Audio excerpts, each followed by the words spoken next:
Yo, what up, guys, man? Today, you guys already know I like to give you topics and subjects from real people, real questions that real people ask me. So, we're going to go over tips for co-signing. I want to give you guys some of my best tips for co-signing alone, some of the do's and don'ts, what you need to pay attention to. But as you heard my timer go off, so give me 1 second before we get started. Hold on.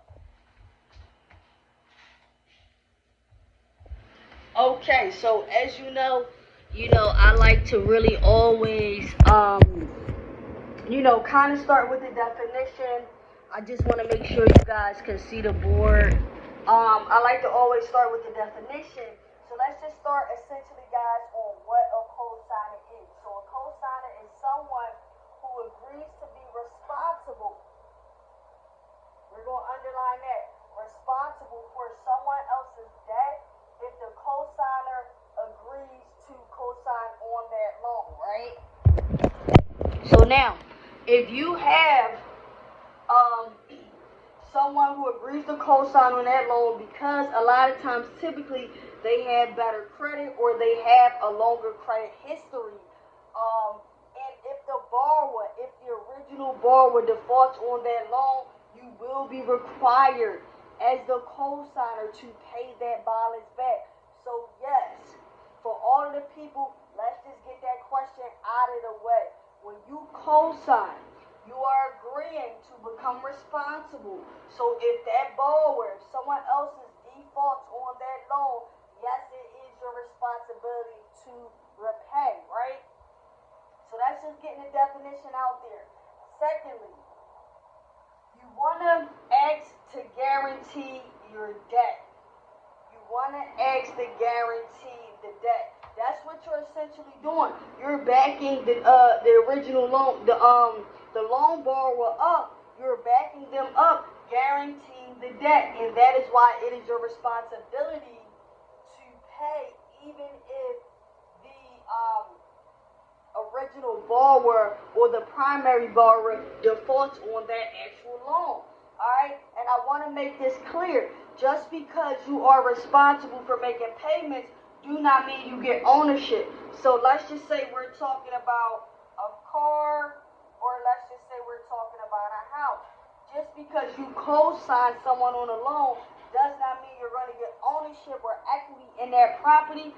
It does not mean you will get ownership to that vehicle if you co-signed an auto loan, right? You're just responsible if that buyer defaults on payments or if that co-borrower defaults on payments, right?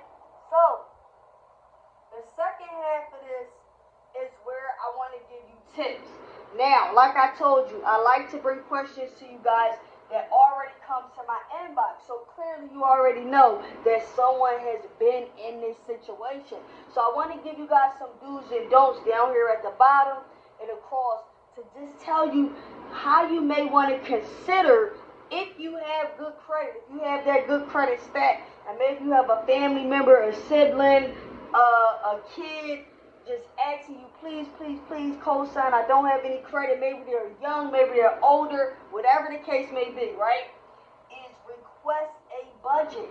The person who are asking you to get the loan, make sure you request a budget because you are now tracking their ability to repay.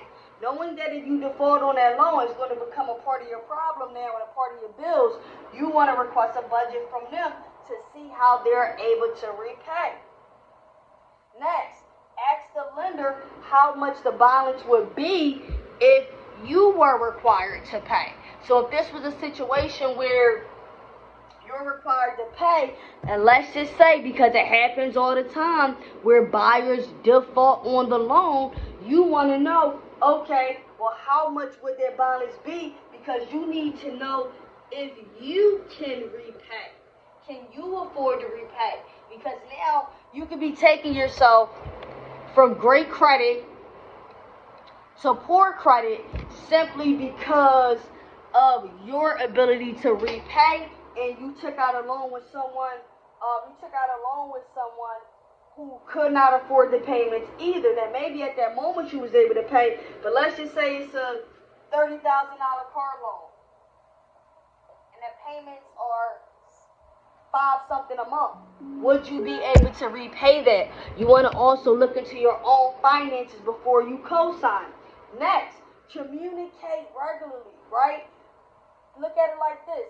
If you go to the bank, you borrow money, you stop paying, what does the bank start to do? They pick up the phone and they start to communicate with you. They start to communicate, right? This gives you a peace of mind. If you are co-signing, even if it's family, communicate with your family. Communicate regularly. That's why, guess what, guys?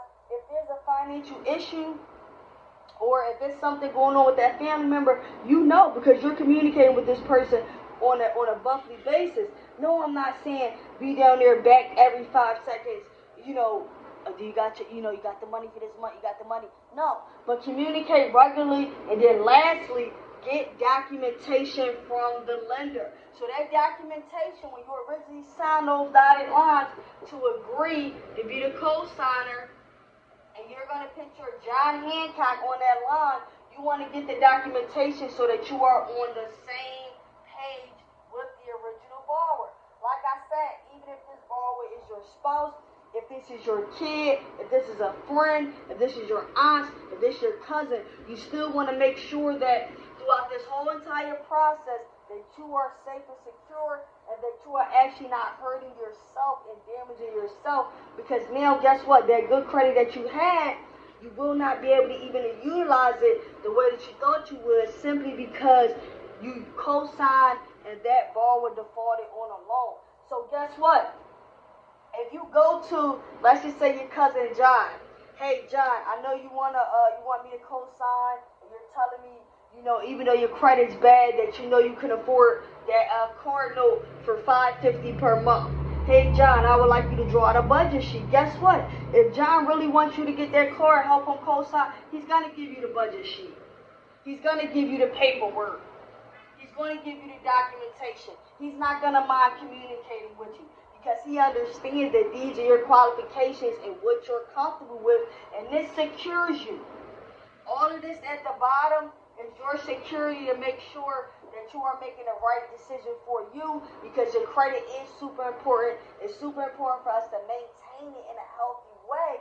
And sometimes when it comes to helping family and friends, we can actually damage ourselves, but we do not want to. So we want to ask these smart questions, these leading questions, to get a better understanding and a better security of where we're actually placing our John Hancock on, even if you're co-signing. If your answer to these questions is red flag, red flag, red flag, then the answer is no. Sometimes you have to save yourself. There's nothing wrong with helping out others, guys, but I wanted to give you these tips for co-signing. Alright, it will become your responsibility, so tread carefully, tread lightly, man. Visit the website. It is backuppressurecredit.net, and I'm going to see y'all next time. Peace.